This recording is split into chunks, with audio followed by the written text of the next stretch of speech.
ให้สบายดีนี่ห่าวสาวโลกเนาะวันนี้บางเห็นจะพาไปเลาะตลาดหน้าโรงงานเนาะบอกว่าวันอาทิตย์นี้จะมีหยังเนาะเดี๋ยวจะพาไปเลาะเบิ่งว่ามีหยังแด่เพราะว่าตอนนี้กะตู้เย็นบ่มีหยังละไปกันเลยเนาะกับรถไฟฟ้านี่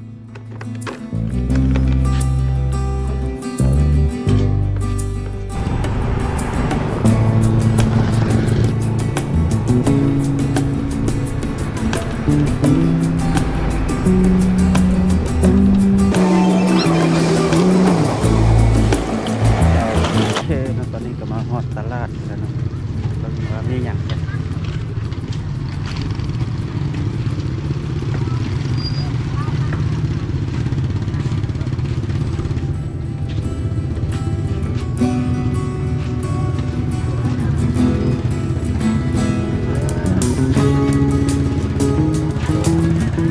ตลาดในการโคตรหลายนะ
ตอนนี้ก็มา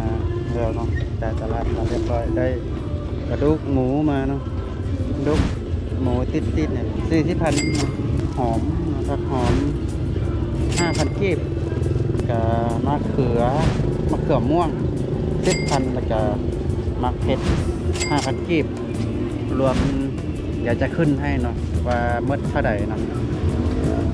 วันนี้ก็จะกลับเลยเนาะเพราะว่ามันค่ำได้แล้วย่านบ่เห็น